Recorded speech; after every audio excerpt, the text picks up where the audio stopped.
지난 시간에 열애 현상품까지 했죠. 44쪽입니다.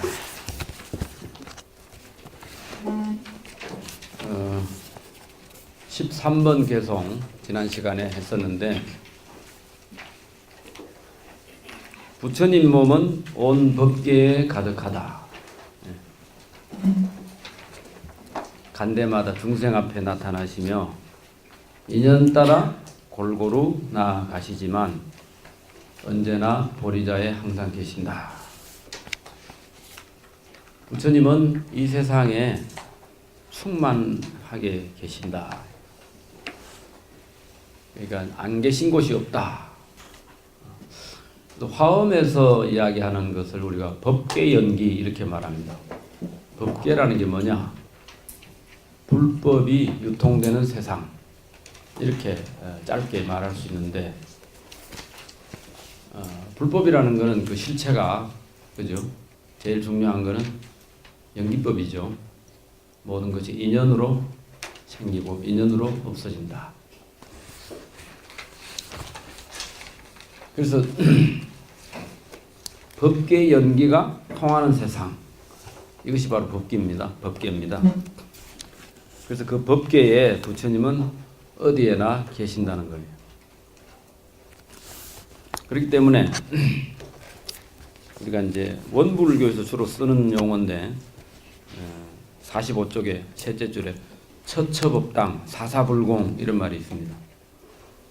자기가 사는 곳에서 그곳이 곧 법당이고, 일을 하면서 항상 일과 함께 불공을 올릴 수가 있다.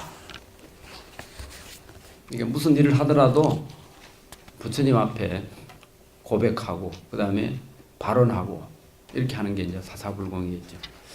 그렇기 때문에 아주 유명한 기도처, 남해 보리암, 또 뭐 대구 갑바이라든가 설악산 봉정암, 이런 유명 기도처에서 기도해야 영험이 얻어지는 것이 아니고, 자기가 사는 곳, 제 경험으로 말하면 부처님을 열심히만 부르면 병상에서도 얼마든지 부처님이 오시더라고요. 그래서 수연부감 미부주하는 그 13번 개송의 한문 보면요, 인연 따라 부감이라는 건 그 자리에 감흥에 나타난다 이 말입니다. 열심히 우리가 발언하고 기원하면 부처님은 항상 그 기도에 응하는 분이 바로 부처님이다. 미부주, 가지 않는 곳이 없다, 분별이 없다 이 말이죠. 그러면서도 항상 보리자에 계신다. 보리자가 어디죠? 보리수 나무 아래, 거기가 곧 부처님 깨달은 자리죠. 앞으로 이제 그런 경문을 우리가 대하게 되는데,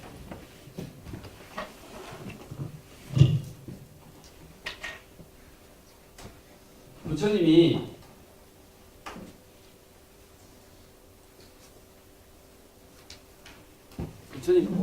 오롤승자입니다. 불승.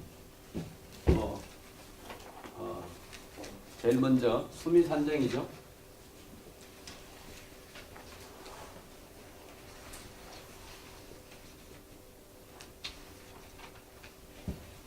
그 다음에 이제 불승, 야마천.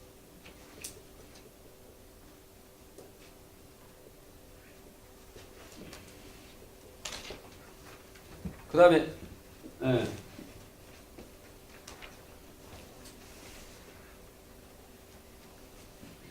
도솔천궁, 또 타화자재천,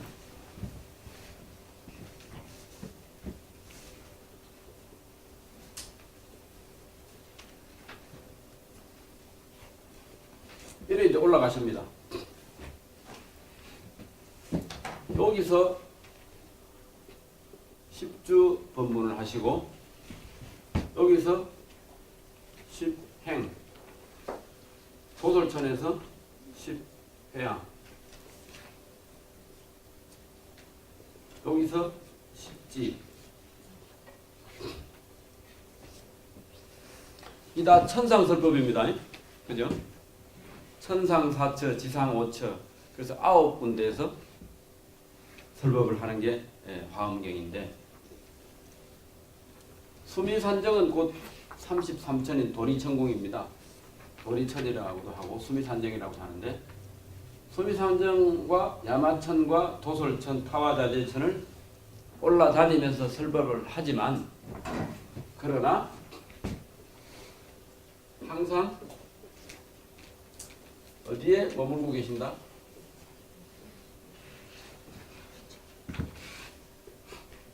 부처님 제일 처음에 깨달음 얻으신 보리수 아래, 이게 이제 보리자, 깨달음을 얻은 자리다. 그러니까 근본 깨달음 자리를 벗어나지 않는다. 우리가 아무리 여기 법당에 와서 지금 강의를 듣고 공부를 하고 있지만, 우리가 본래 머무는 자리는 어디다? 내 집이죠. 그렇죠. 내 집에 항상 살면서 출근도 하고 퇴근도 하고 공부도 하러 가고 여행도 가고 그러죠. 여행 갔다가 돌아오면 갈 때는 기분 좋은데 여행 갔다 오면 더 피곤하죠. 근데 쉬러 가는 것이 여행인데, 사실은 여행 갔다 오면 더 피곤해서 갔다 와서 쉬죠, 사실은. 맞습니까? 그래서 이제 일상에서 벗어나서 스트레스 푸는 걸로 여행은 대신하고, 실제 몸의 피로는 집에 와서 쉬는 거잖아요. 그러니까 우리는 항상 그 본래 자리에서 머물고 있어야 그 중심이 튼튼하다는 겁니다. 부처님이 아무리 천상에 올라가서 설법을 4번이나 하시지만 항상 부처님은 깨달음의 자리를 벗어나지 않는다. 이것이 화엄경의 기본입니다. 왜냐? 부처님은 깨달음의 사람이기 때문에 깨달은 자리, 그 깨달음을 벗어나면 그는 부처가 아니다. 뭐 이렇게 또 이야기할 수 있겠죠. 그래서 이 불신충만의법계 이 개송에도 마지막에 이항처차 보리자 하는 이것이 바로 그런 뜻입니다. 아니 가는 곳 없으시지만 항상 근본 자리는 어디다? 보리의 깨달음을 얻은 곳이다. 그 다음에 열에 앉혀 보리자 하사 일모시연 다차례 하시며 일일 모현 실력연 하사 여시 보주어 법계로다. 열애께서 보리자에 항상 앉아 계시면서 한 털 끝으로 수많은 세계를 나타내시며 낱낱 털 끝에 나타냄도 그와 같으니 이러하게 온 법계에 두루하다. 여기도 역시 부처님 편안하게 보리자에 계시면서 당신의 온몸으로 여러 국토를 다니신다. 일모시연 다차례가 바로 그겁니다. 그죠? 이게 이제 부처님 몸에 당신의 깨달음 세계를 하나하나 보여준다. 이런 말도 되겠죠. 우리의 몸이라는 것이 여러 가지 정보를 갖고 있습니다. 그래서 화엄경은 일즉다 다적일 이래 말해요. 하나가 곧 전체고 전체가 곧 하나다. 그러니까 하나가 모여서 전체가 되는 거고 전체는 하나하나 모인 것의 집합체죠. 그래서 일즉다 다적일의 관계다 그러는데, 구체적으로 우리가 이 손금을 보면 여기에 우리 오장육부의 지합점이 다 있다는 겁니다. 또 귀 하나에도 우리 몸 온 전체의 어떤 연결고리가 다 있다는 거예요. 그래서 귀가 여기가 아프냐, 밑이 아프냐, 아니면 이 속이 아프냐, 여기에 따라서 몸이 어디가 아픈 것이 다 있다는 거죠. 그러니까 얼굴은 얼굴로서의 하나의 세계고, 손은 손으로서의 하나의 세계고, 귀는 귀로서 하나의 세계인데 그 세계가 다 연결이 돼 있어요. 예. 그게 이제 부처님이 깨달음의 세계로 그렇게 말을 하는 겁니다. 예. 미국에 가면 또 미국에 또 따라서 그 안에 뭐 여러 가지 장관도 있고 차관도 있고 그죠? 있죠. 한국엔 또 한국가로 나라의 크기가 차이가 날 뿐이지 필요한 어떤 기능은 다 이렇게 독립적으로 하고 있죠. 그래서 이 화엄경은 화합을 해야 된다. 모든 사람이 개인이 모여서 전체가 되고 전체는 또 개인의 집합체이지 전체가 따로 있고 개인이 따로 있는 게 아니지 않습니까? 화합과 상생을 이야기할 때 가장 그 교리가 맞는 것이 바로 이 화엄경입니다. 아이고 날씨 변화가 심해가 감기가 좀 올라오고 하네. 근데 이제 그 부분을 이 정멸도량법회에서 제일 먼저는 이제 부처님이 깨달음을 얻고 그 감흥을 이야기했죠. 그러고 나서 이제 주위에 이렇게 깨달음의 세계를 이야기하면서 또 지난 시간에 그런 말씀드렸지 않습니까? 그 수많은 세주들이 세상의 주인 노릇하는 사람들이 와가지고 부처님의 깨달음을 찬탄을 하면서 자기들의 해탈문을 이야기해줬다. 그것이 제1 세주묘원품의 이야기인데 오늘은 이제 그 다음에 부처님이 방광을 하시고 열의 현상이라는 것이 부처님이 설법을 하기 위해서 모양을 나타냈다 이겁니다. 그래서 부처님은 어디 안 계신 곳이 없고 중생이 원하는 곳에는 언제나 나타나신다는 것을 선언적으로 말씀하고 나서 그 다음에 이제 보현 삼매품에 들어갑니다.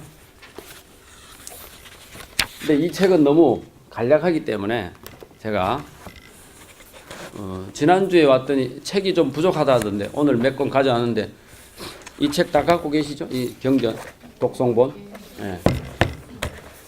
이거 집에 가져가셔서 아이들 공부시킬 때 옆에 앉아서 자꾸 사경하세요. 네. 네. 그렇죠? 저렇게 이제 하면서 즐거움을 느낀 사람이 있습니다. 그걸 왜 해야 돼? 이러 하지만은 사실은 공부는 철들고 나서 하는 거예요. 네? 철들고 나서 하는 공부가 진짜 공부예요.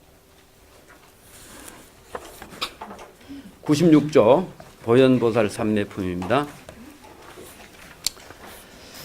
그때 보현보살 마사리 열애 앞에서 연화장 사자자에 앉으사 부처님의 미실력을 받들어 삼매 드시었다. 이 삼매는 이름이 일체 재불피로자나 열애 장신이니 모든 부처님의 평명한 성품에 두루 들어가 법계에서 모든 영상을 등이 보이며 넓고 크고 걸림이 없어 허공과 같고 법계의 소용도리에 따라 들어가지 않은 데 없으며 온갖 삼매법을 내기도 하고 시방의 법계를 널리 포함기도 하며 삼세의 모든 부처님들이 모두 여기서 나오고 시방에 나란히 버려있는 바다들을 능히 나타내기도 하며 온갖 부처님의 힘과 해탈과 모든 보살의 지혜를 모두 머금어 간직하고 온갖 국토의 티끌로 하여금 그지없는 법계를 용납하게 하며 모든 부처님의 공덕 바다를 성취하고 열애의 크신 원력 바다를 나타내 보이는 모든 부처님의 법률을 유통하고 보호하여 끊어지지 않게 하였다.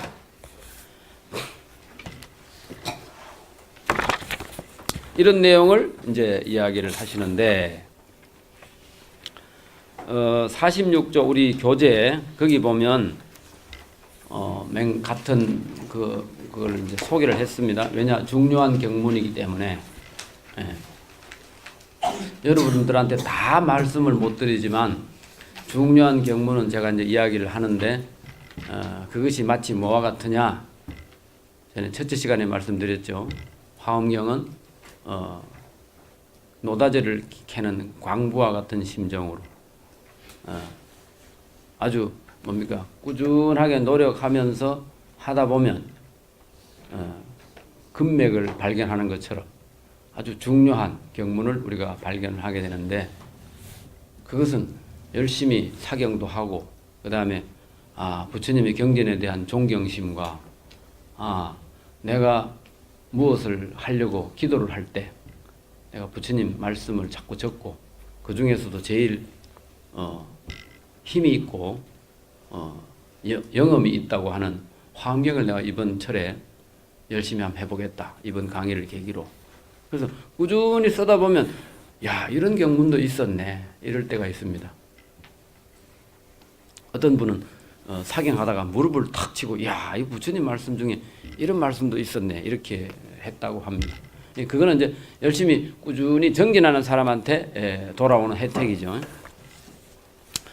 46쪽 그 책에 보면 위의 경문 중에 밑에 보면 아랫부분은 동시구족 상응문의 인증문이고 그 다음 그 아래 경문은 인다라만 경계문의 인증문이다 이랬어요.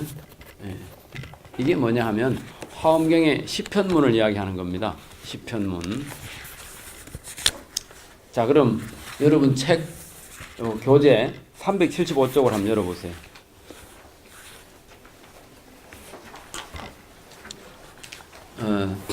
중국의 그 현수대사, 현수 스님이 현수 법장대사라고 하는 유명한 분이, 그분은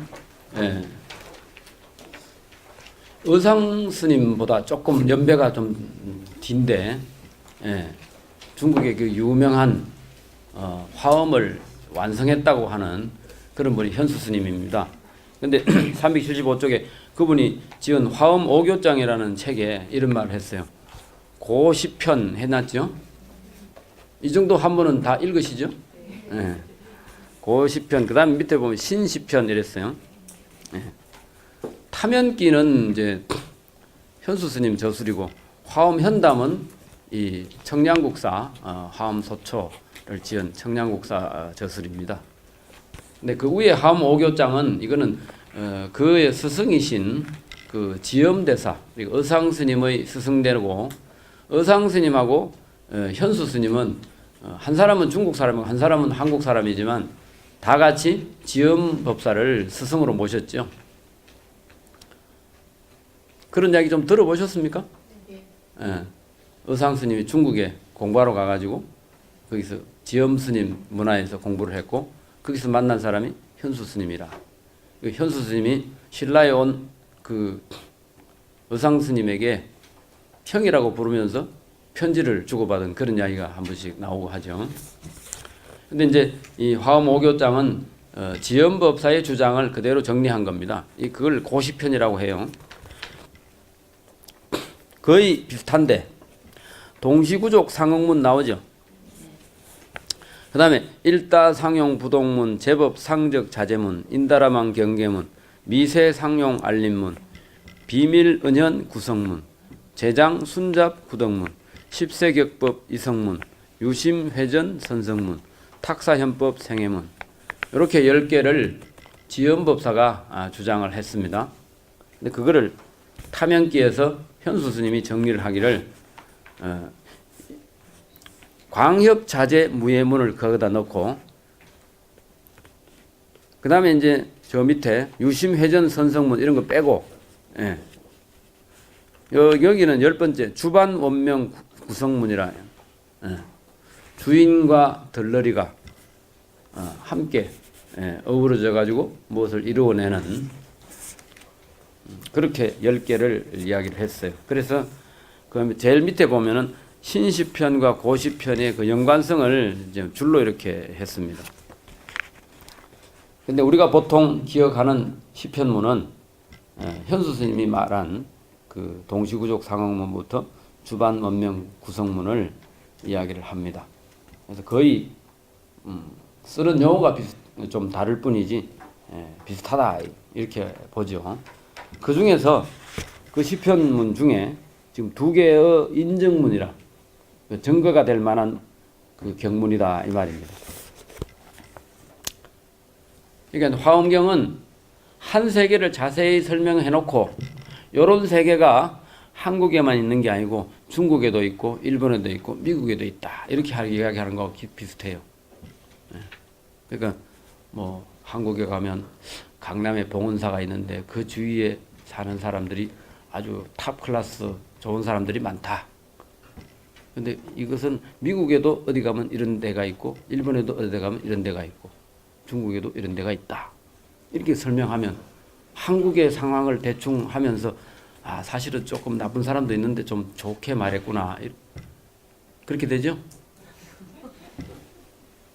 내가 말을 잘못했나? 이게 화엄경의 설법 방식이 그렇습니다. 모든 것을 다 말할 수는 없잖아. 그러니까 한 곳을 집중적으로 이야기를 해놓고 이것이 시방세계의 역부여시라 이렇게 이야기합니다. 그래서 동시구족 상응문도 역시 동시에 이런 것이 다 구족되어 있다. 갖추어져 있다. 이거죠. 그 다음 인다라만 경계문이라는 것은 그 밑에 경문 밑에서 다섯째 줄에 보면 온갖 부처님의 힘과 해탈과 모든 보살의 지혜를 모두 머금어 간직하고 온갖 국토의 티끌로 하여금 그지없는 법계를 용납하게 하며 모든 부처님의 공덕바다를 성취하고 여려 크신 원력바다를 나타내 보이는 모든 부처님의 법륜을 유통하고 보호하여 끊어지지 않게 하였다.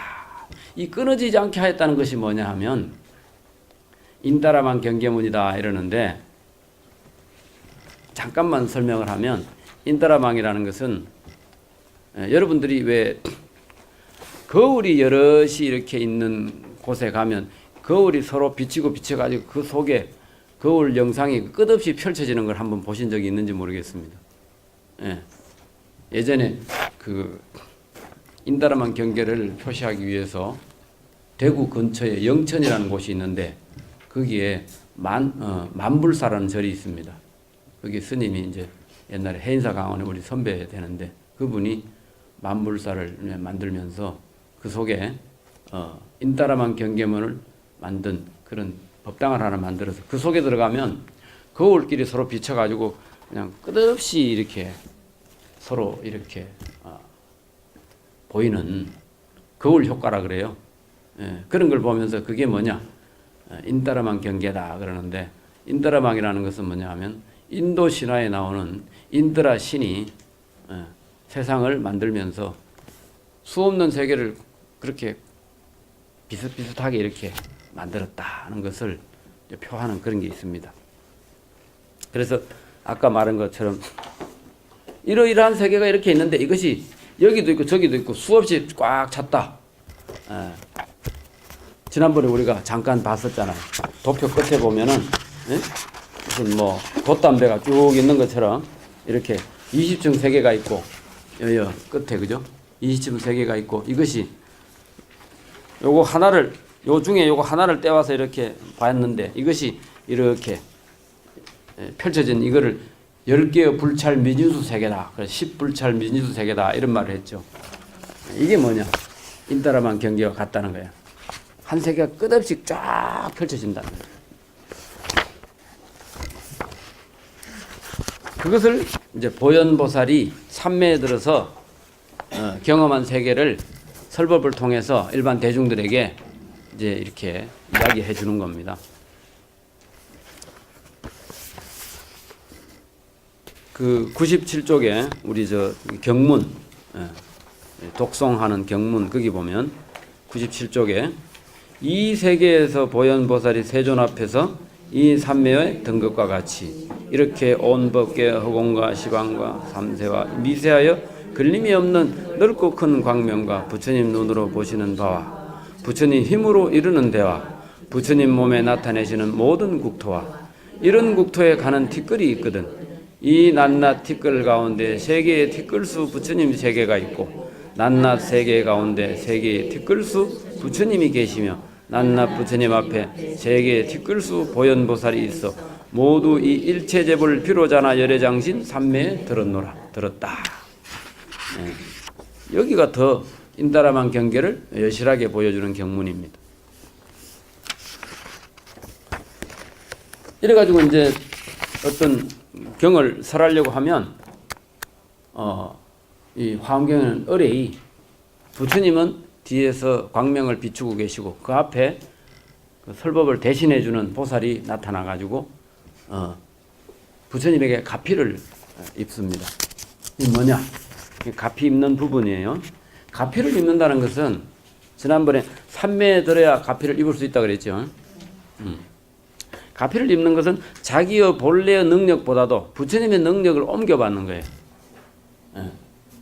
우리가 무슨 일을 할 때 자신의 능력은 조그만한데 거기에 부처님을 믿는 그 신앙심과 그 원력을 옮겨받으면 아주 엄청난 힘을 얻을 수가 있는 것이 있습니다.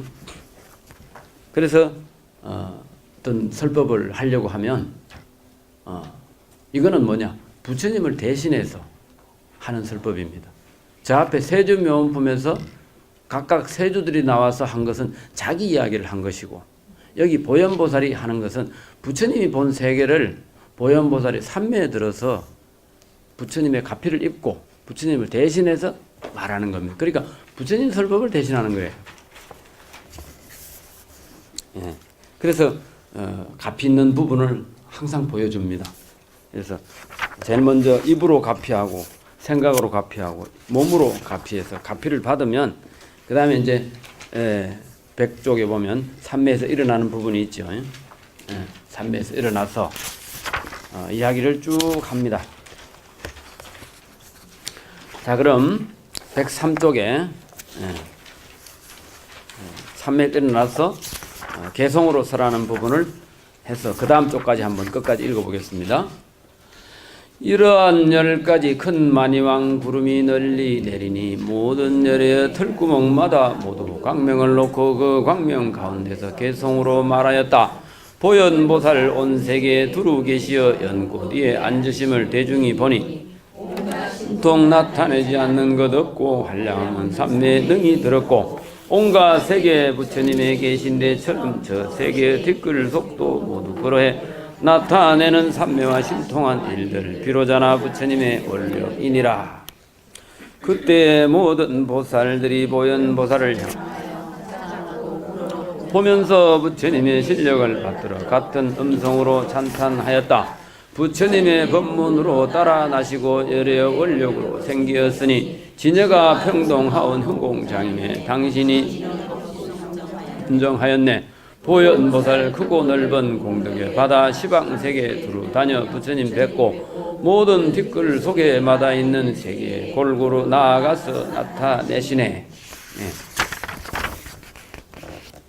그게 이제 보현보살이 온 세계에 여기저기 계시면서 그 위에 항상 연꽃 위에 앉는 것을 봤다. 대중이 본다는 것은 뭐냐?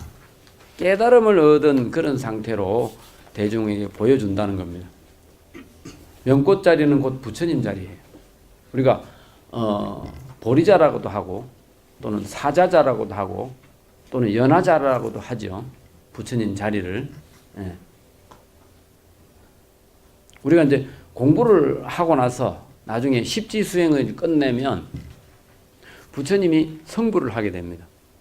부처님이 깨달음을 상징하는 꽃이 연꽃이에요. 호련히 큰 연꽃송이가 피어오른다. 이게 이제 말하자면 저기 지금 천상에서 십주, 십행, 십회양, 십지 수행을 끝내면 십지 끝은 성불이거든요. 성불을 하고 나면 제일 마지막 제10 법운지에 공부가 끝나고 나면 연꽃이 피어나고 그리고 이제 부처님의 뭐라고 할까 지위를 인정해주는 그런 이제 화연 부처님이 나타나서 새로 공부한 말하자면 보현보살을 상징한다면 보현보살에게 수기를 주는 거예요. 오늘부터 너는 부처님이다. 말하자면 우리가 시험 쳐가지고 뭐 인정받듯이 이제 그동안 수행 열심히 했고 네가 깨달음 이 정도 됐으니까 이심전심으로 깨달음을 얻었는데 그것을 인도 사람들이 왕자를 물려줄 때 관정을 하지 않습니까? 관정숙이라는 게 바로 그겁니다. 그래서 겐지스강에 물을 길어 와가지고 왕이 대관식을 할 때 이렇게 머리에다가 이렇게 부어줍니다. 그런 것처럼 십지품 끝에도 법은지에 마지막 법은지에 부처님이 딱 이렇게 새로 공부한 수행자를 부처님으로 인정하는 그런 광명을 연출할 때 그때 연꽃이 피어난다.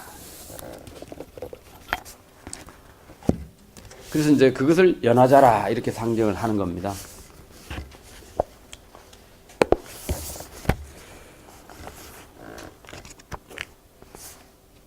거기 이제 우리 교재에 보면 이게 이제 지금 공부하면서 교재하고 이 경문을 왔다 갔다 하니까 여러분 혼동할 수도 있는데 그렇게 하지 않으면 여러분들이 실감을 못 할 것 같아요.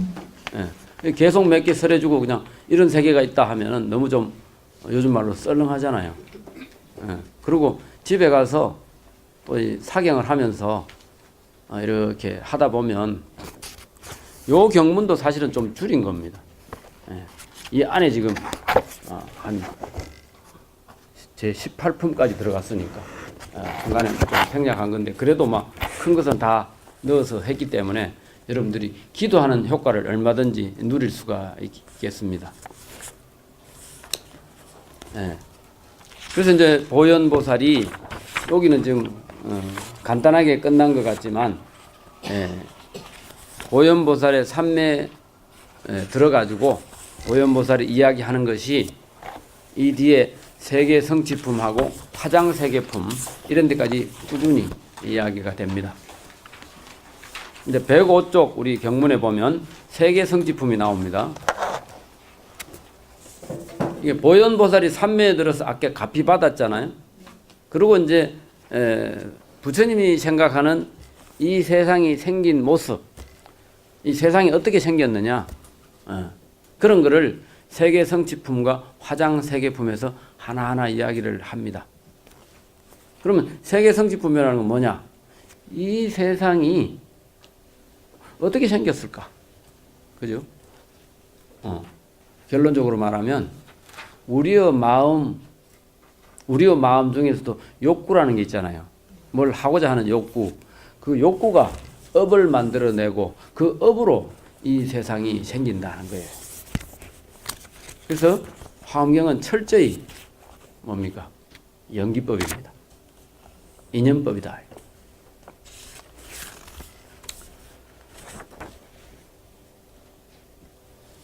그래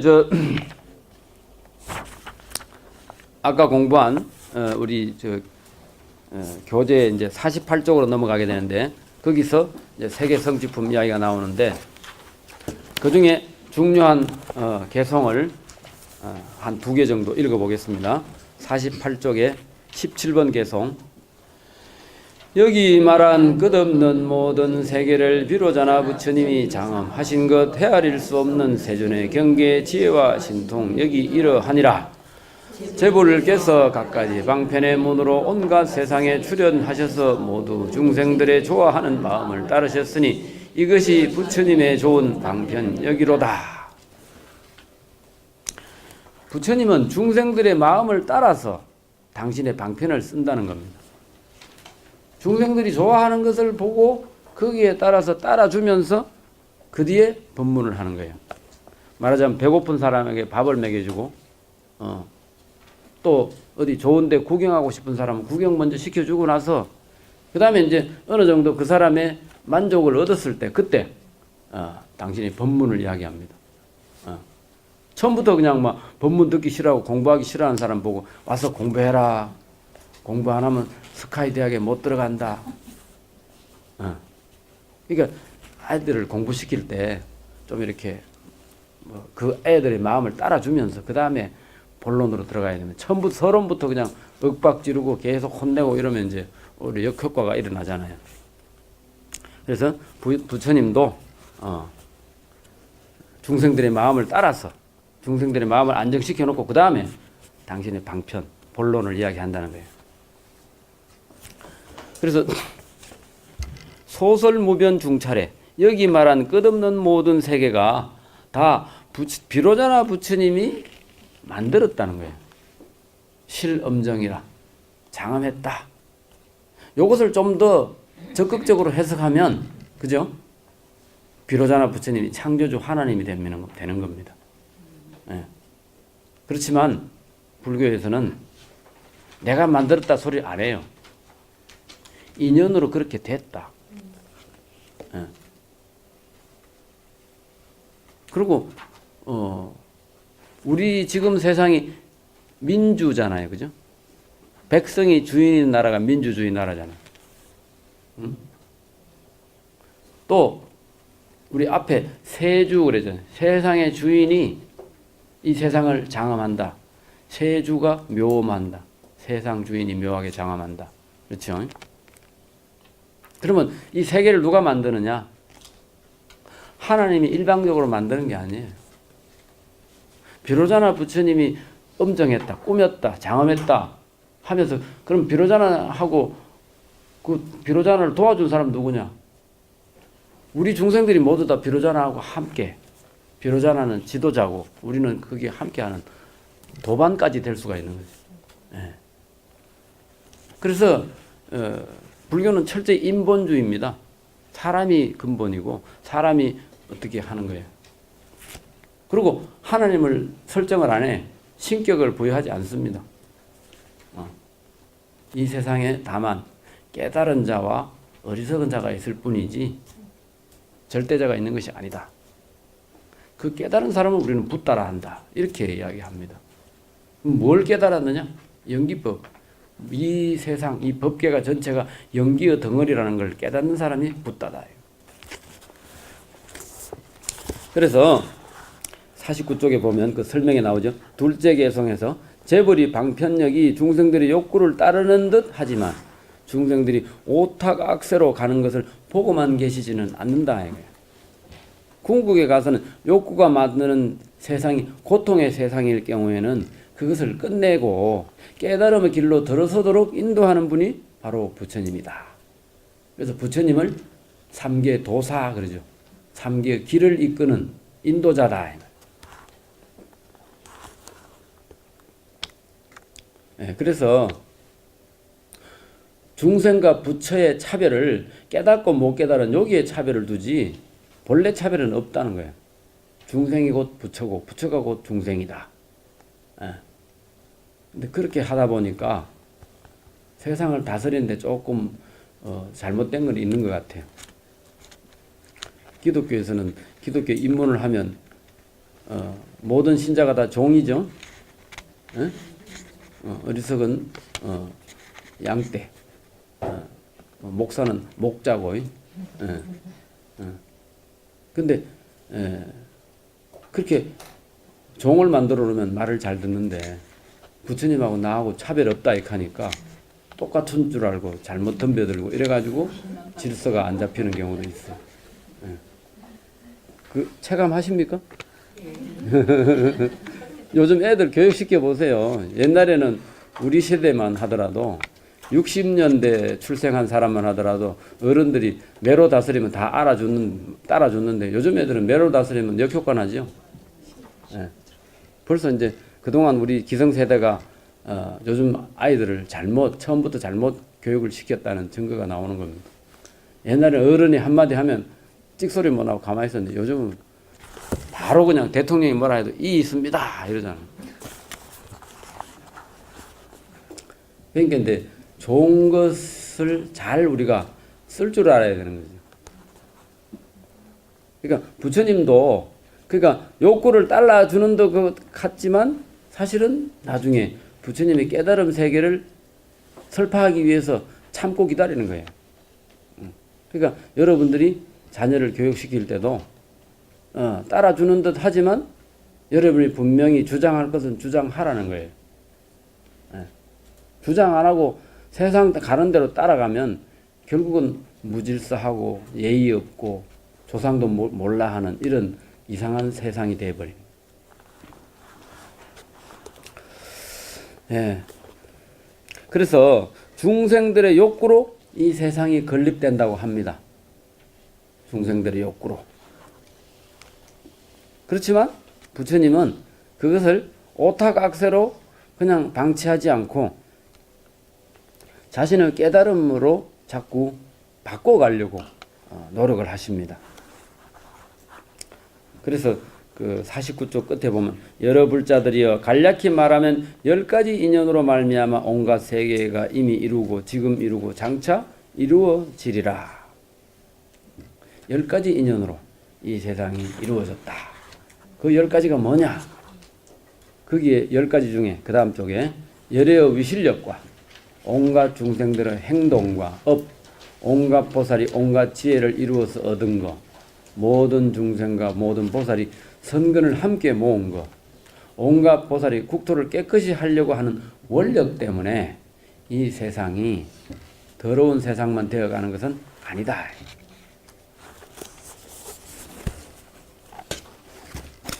그래서 그 개성에 보면 온갖 국토들이 업력으로 생기나니 그대들은 잘 보아라. 변천함이 이러하니라. 무리들은 중생들은 업과 번뇌 속박됨에 그 마음이 세계를 무리들게 하느니라. 한량없는 저 중생들 버리심을 모두 내면 그 마음이 세계를 깨끗한 겁으로 머물게 한다. 그러니까 이게 뭐냐? 온갖 세상이 중생들의 업으로 이 구성이 된다는 겁니다. 그래서 세상이 변천이 자꾸 돼간다. 어떻습니까? 나빠질 수도 있고 좋아질 수도 있죠. 좋은 사람이 많이 모여 살면 좋은 세상이 될 것이고 나쁜 사람이 많이 모여 살면 나쁜 세상이 된다는 거예요. 그렇게 자꾸 변천이 돼 가는데, 그래서 무리들은 중생들, 그러니까 이제 욕심이 많은 사람들, 이런 사람은 무리들은 중생인데, 이런 사람들은 업과 번뇌에 속박되어 가지고 이 세상을 자기 마음대로 하려고 하죠. 아유, 내가 누가 시달림 연불 해달라 그래서 부산에 가면 이제 영락공원이 있는데 거기 가서 연불을 해주고 나서 이제 스님들이 그 시달림 가는 건 뭐 때문에 가겠습니까? 에? 뭐라고요? 솔직하게 이야기해 보세요. 아시잖아. 재 받아 올라고 가는 겁니다. 그죠? 그리고 이제 또 이제 죄를 안 한다 해도 그 절에 열심히 다닌 인연 있는 신도 같으면 스님이 또 예의로 또 이제 극락왕생을 빌어주는 그런 기도하러 갑니다. 가는데 어떤 집에 가니까 끝나고 뭐 49제는 어떻게 하실 겁니까? 이렇게 하니까 딱 그거 뭐야, 옷 있잖아요. 옷을 딱 이렇게 말아가지고 쓰레기통에 팍 넣어버리더라고. 이걸로 끝이라고. 제가 뭔 필요가 있냐고. 근데 스님 왜 불렀어? 그런 세상을 누가 만드는? 우리가 만들어가는 겁니다. 끊임없이 재 지내지 마라. 죽은 조상이 밥 먹고 안 간다. 그 신라시대 사람들도 죽은 조상이 밥 먹는 걸 못 봤어요. 그러면서도 조상을 위해서 그렇게 그 재를 모시고 했습니다. 근데 요즘 사람들은 너무 약아가지고 비용 아끼려고 그렇게 하는 거죠. 근데 그런 사람이 끝이 안 좋더라고 다들. 조상들을 잘 모시고 효도 잘하는 사람은 복을 받죠. 근데 자기가 부모 유산은 다 가져가면서 부모한테 제사도 안 지내려고 하는 아주 염치 없는 사람들이 너무 많아가지고. 그래서 무리들은 중생이 업과 번뇌에 속박돼 가지고 그 마음, 그 욕심 많은 그 마음이 이 세상을 무리들게 한다. 이거는 더러운 세상 만든다 이 말입니다. 그래서 어떤 한쪽에서는 한량없는 저 중생들이 보리심을 낸 사람이 있어. 그죠? 무량제 중생이 실발 보리심일세. 그 마음이 세계를 깨끗한 것 머물게 한다. 좋은 세상 만들어 간다.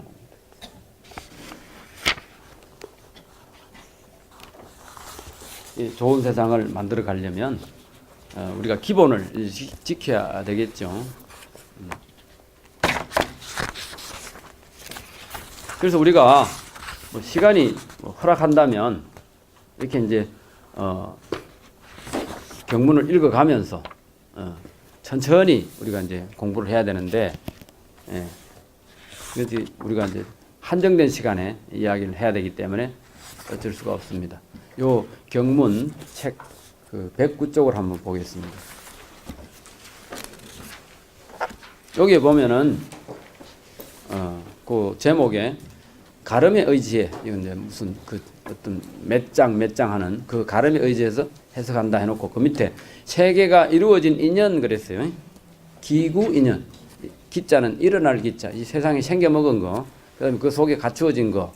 세계가 이루어진 인연을 이야기를 하는데 아까 우리가 한번 봤죠. 한번 읽어볼까요?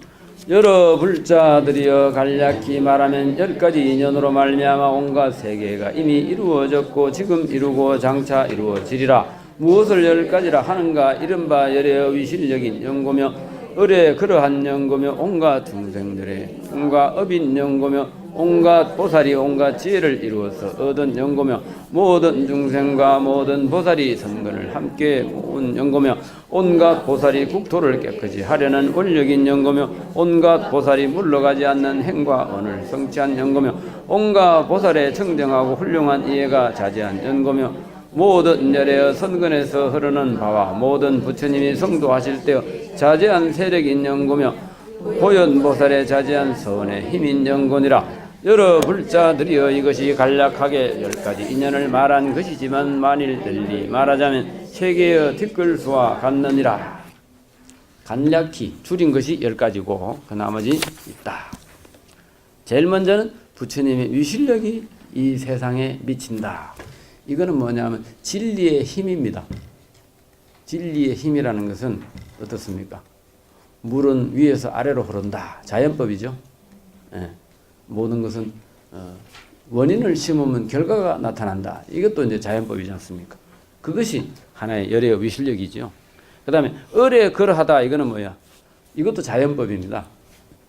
법여시라고 하는 건데 법여시. 여러분 여법하다 이런 말 들어봤어요? 예. 우리가 제사를 모셔도 또는 뭐 불공을 하더라도 좀 여법하게 하자 이러잖아요. 예. 이게 뭐냐? 부처님 앞에 어떻게 할 때는 뭐를 어떻게 해야 된다. 이게 형식이 있잖아요.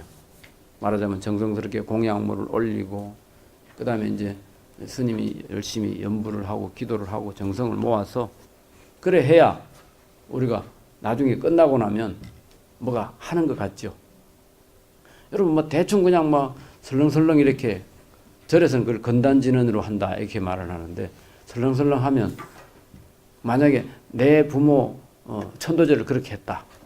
그럼 천도제 하는 사람이 끝나고 나서 스님 이게 다예요. 이렇게 하잖아요. 왜냐? 다른 사람 49제 잘하는 데 가보니까 스님들이 엄청 정성들이 하는데 오늘 하는 거 보니까 무슨 너무 그냥 대충 하네요. 그러니까 이게 형식과 그걸 안 갖추면 내 마음이 불편한 거예요. 그게 을에 그러하다 이 말입니다. 어떤 형식과 무엇을 갖추어서 해야 된다는 거죠. 중생들의 행과 업 그걸로 이 세상이 이루어지고 온갖 보살이 지혜를 이루어서 얻어지는 거고 중생과 보살이 함께 선근을 모아야 된다. 그죠? 선근이라는 건 좋은 것, 공덕을 자꾸 짓고 착한 뿌리, 좋은 일을 자꾸 해야 된다는 거예요. 선근과 원력과 그 다음에 공덕을 지은 것이 없으면 우리가 지금 이 시대에 부처님 경전을 마주하고 앉을 수가 없다고 해요. 그래서 세상은 중생들의 행과 업으로 이루어지는 것 같지만 그 속에 불보살의 힘이 눈에 보이지 않게 작용을 하고 그리고 자연법이 있기 때문에 이 세상이 그래도 어느 정도 모습을 갖추어 가는 겁니다.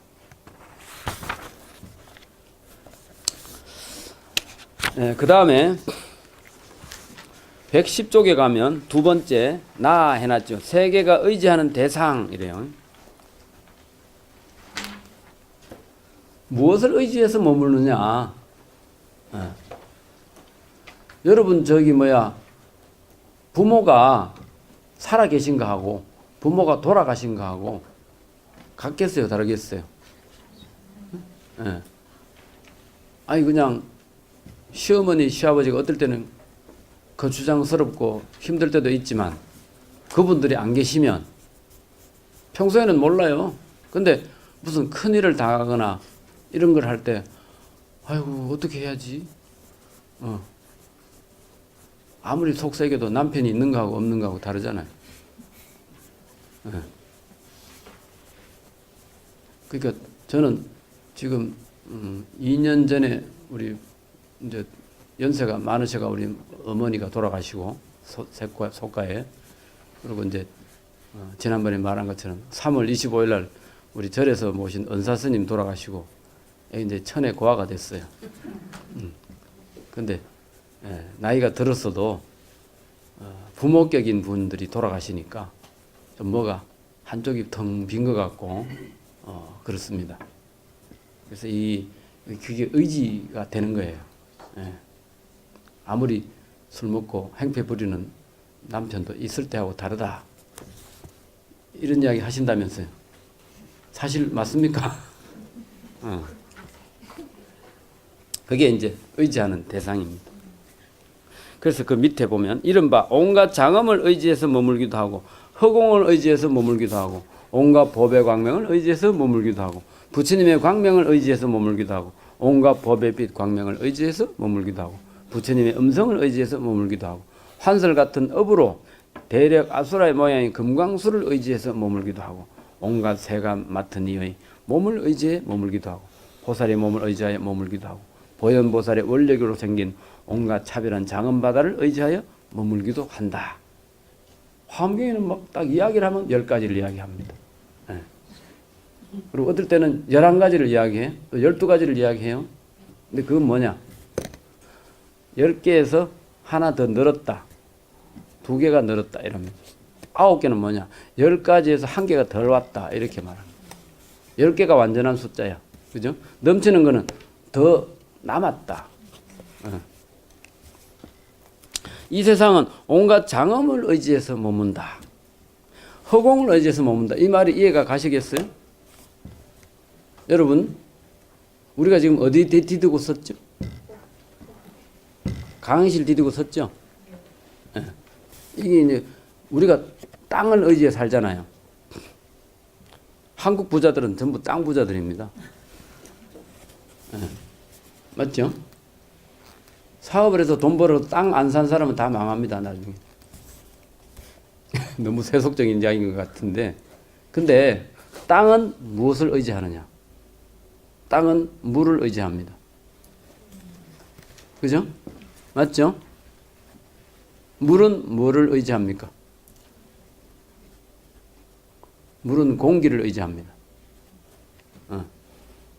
공기는 아무것도 없는 허공, 진공을 의지합니다. 진공 상태가 우주에 만약에 없다면 우리는 별끼리 부딪혀가 난리 나겠죠.